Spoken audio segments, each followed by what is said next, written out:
Ziarah di telun ayat Al-Quran, kalam Tuhan wahyu pertama. Ubah Muhammad bulan Ramadan, wadai junjungan tangguh wahira. Ubah Muhammad bulan Ramadan, wadai junjungan tangguh wahira. Nabi Muhammad yang kau gankan oleh hadarat ke Rasul mulia.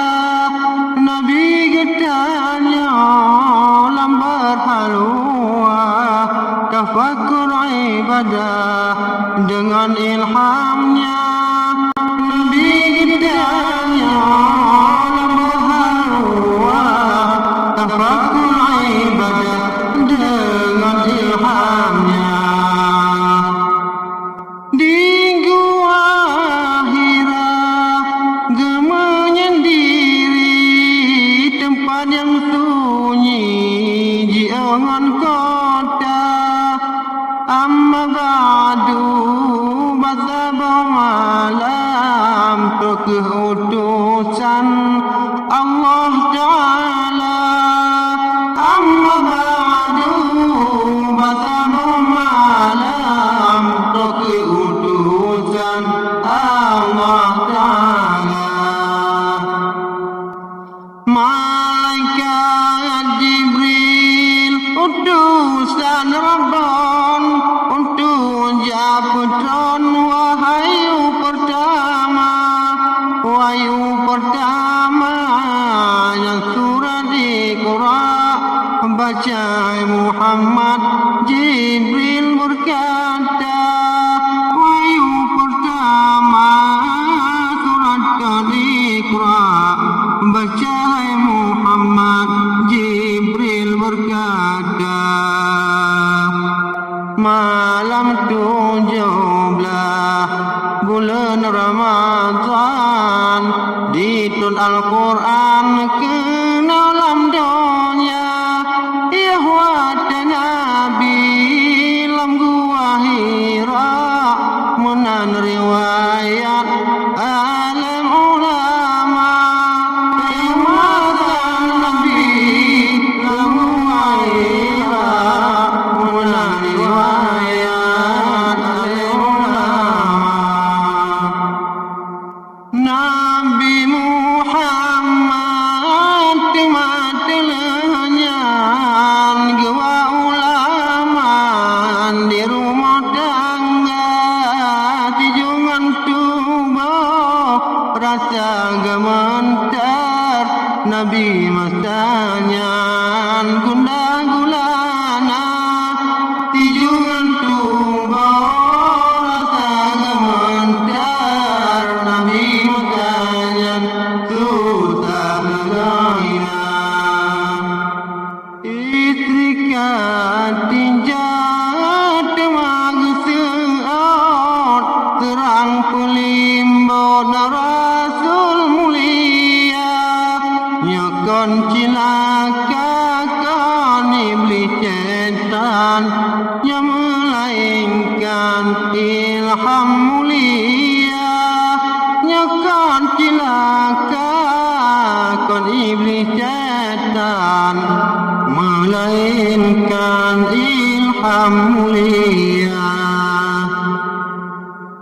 Gadak ketusan Nabi masanya, tubuh gementar hilang ketika.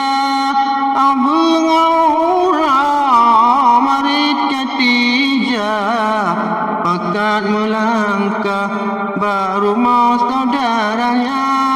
Abang aura pekat ketiga, pekat melangkah baru mau saudaranya. Saudara Khadijah Warqah bin Naufal yang sudah rentan lanjut usia,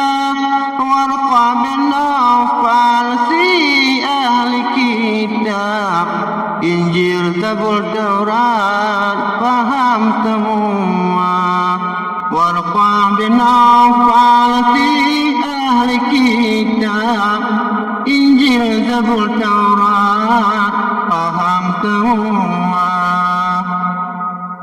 Tiga